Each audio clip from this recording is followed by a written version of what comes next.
How would you design a production RAG system from scratch?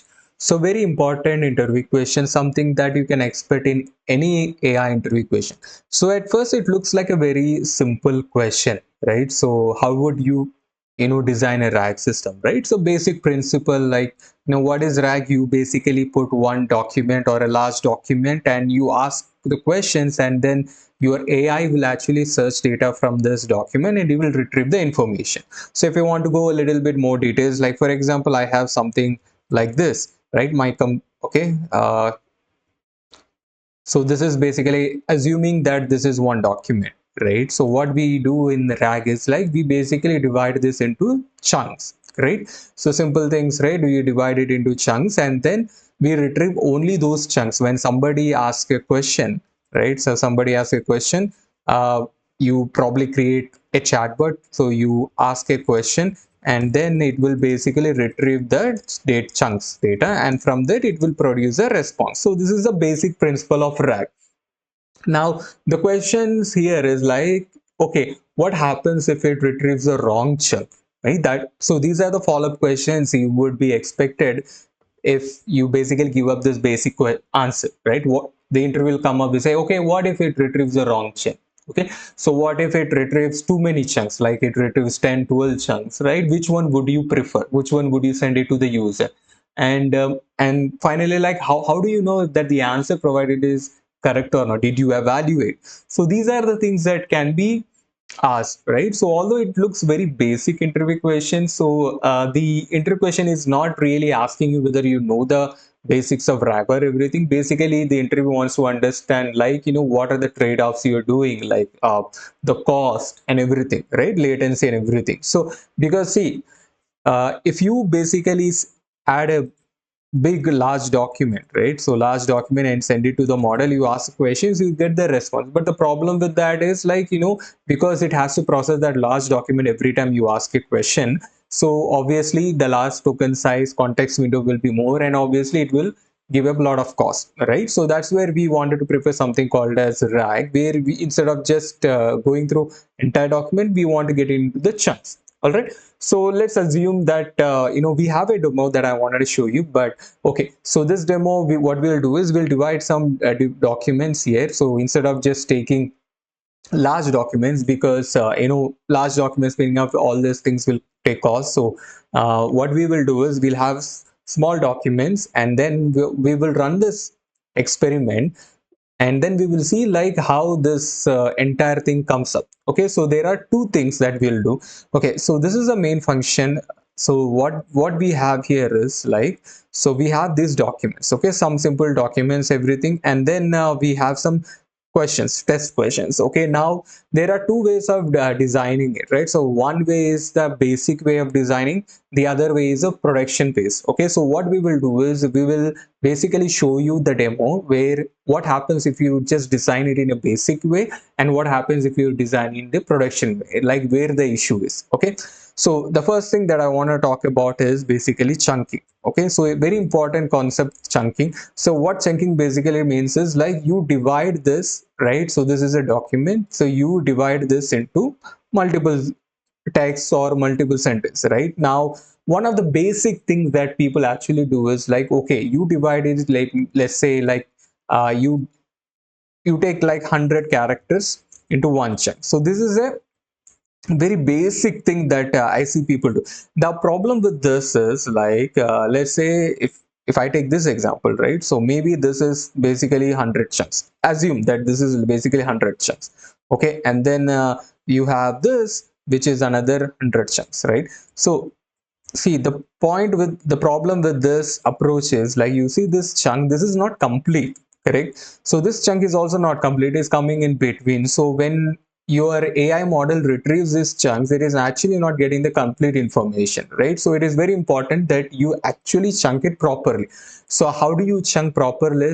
There are many ways. One of the ways is basically what you can do is, instead of just giving a random character, right, like saying that I will chunk 100 characters, 200 characters, you basically give boundary in the sense like, oh, where does this start and where does this end? So like, say this is one boundary, right? So you can basically do like this. So this could be one chunk, at least like it is actually finished, right, complete. And the second chunk, maybe you can basically, what you can do is like you can basically take this like this, so an overlap. So that means, so why this overlap is like when you look at these two, right, so there is an overlap here, right?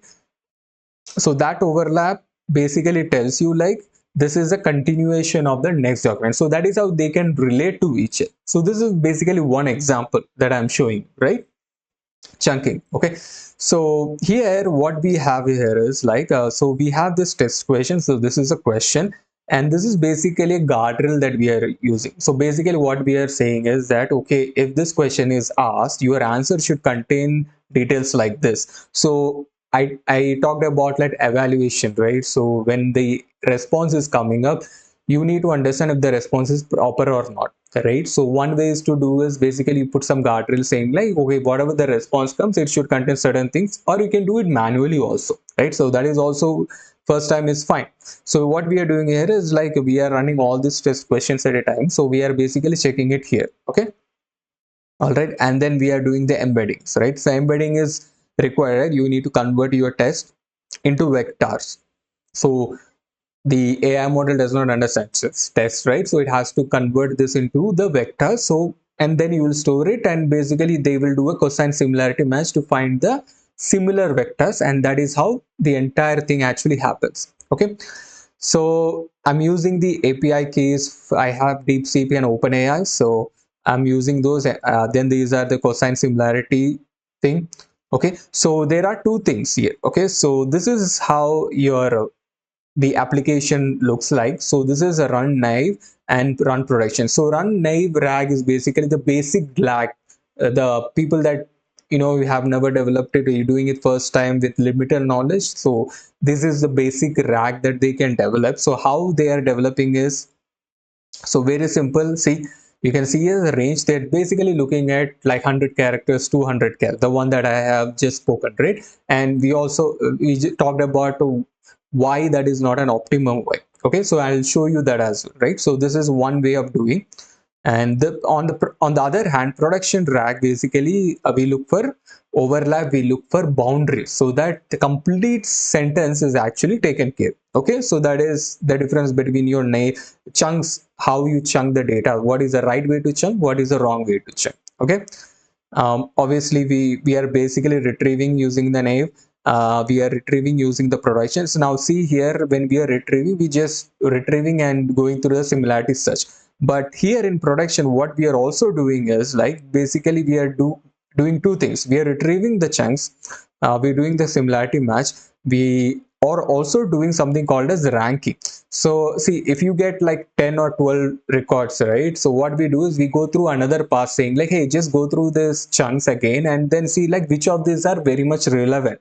So it's like a code review kind of stuff. Somebody did a code, it is working, but you go ahead and review the code, and then you optimize it and say like this, the relevant things, you pick it up, right? So similar thing that we are doing here. Okay, and then we are generating the answer.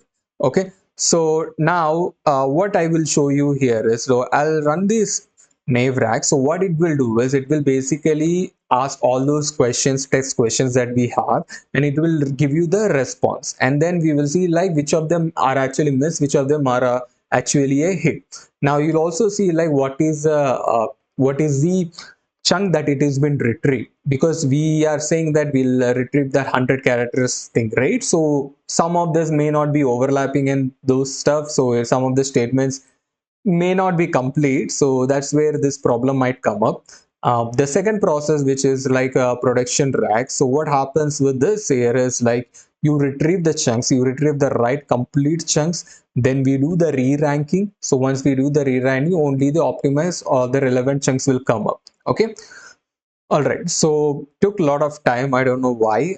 So but here are the questions, right? So see, if I cancel my annual growth plan early, do I get a refund of the current one? And the retrieved chunk is ads and priority support, but is only available on annual contract if you cancel something. So this is a chunk that is retrieved, and this is the answer it is given.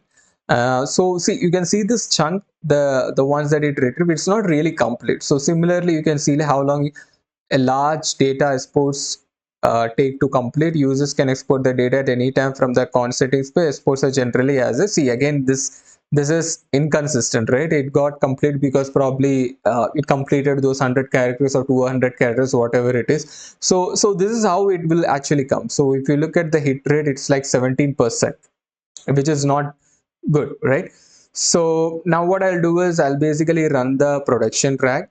So what changes that we have done is basically one is we are chunking it properly. Instead of saying like we'll chunk every 100 characters or 200 characters, we are actually considering the boundary limit. So we are taking the entire statement, right? And then there is an overlap as well, so that that will give you the continuation. Okay, this sentence, then its continuation is this. And finally what happens is like we actually go through the what you call the re-ranking. So if you get retrieve like 2 or 5 chunks, and we basically go through another pass saying that okay, these are the 5 chunks we retrieve, so we would re-rank it and we'll only pick up the optimized version. Okay, now see the answers how you get, right? So if you have seen the run naive rag, right? So the answers, you compare it with the production rag, you see a lot of difference. Okay, so if I cancel my annual growth, do I get a refund for the current one? Which answer is simple no, right? So if you look at the other one, it gave you some other things. So it retrieved 2 re-ranked chunks. Okay, so basically we are just taking the most optimized chunks after re-ranking. Okay, how long can a large data export take? Up to 24 hours. See, so this is much better, right? So you can see the hit rate is 100. So because see, we are putting this we are retrieving the chunks in a proper way where we are using the boundaries. Then we have another pass where we basically are asking like okay, regroup them or re-rank them. And then we also have evaluation saying like, you know, the response that you get actually should have these things, it should contain these things. So that way we are evaluating a lot of things. Okay, so now if I do a comparison, like if I scale it up, right, so you can see the difference here, right? Like 500,000 for 500,000 queries. So how these things will move up? So you can see there is a much difference. So this is in terms of dollars, and this is in terms of hit rate. Hit rate is like how consistent or good they are based on our little experiments that we have.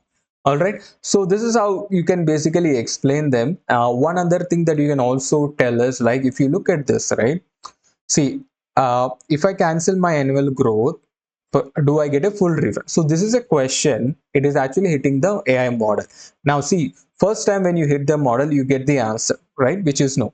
Now I can ask the same question again, right? Somebody, if you are having a chatbot and 100 people are asking the same question, right? It is hitting 100 times. So what you can do is you can actually cache the result. So for this question, this is the answer, right? So you cache it. So instead, when somebody asks the same question, instead of hitting the model, you go to your cache, you look for this question. Okay, this question is already been answered. Yes, then take the answer from it. So that way you are reducing the cost. So this is also one of the important things that you can talk about in the interview. All right, okay, so to sum it up, when you get asked this question, right, so don't jump and say like, hey, I'm gonna just do the chunking and all those stuff, right? So follow proper steps. So because they will basically ask you a lot of follow-up questions. So if you are basically answering things like, hey, you know what, I'm going to chunk in this way, I'm going to re-rank it, and I'm going to evaluate it, I'm going to make sure that I'm going to cache it off so that I will reduce the cost. So you will not invite a lot of follow-up questions. So when people don't ask a lot of follow-up questions, that basically means that, you know, they are very comfortable with what you have answered and they'll move on. So it's much easier. All right, so yeah, that is all I have in this session. I hope that you liked it, and I'll see you guys again.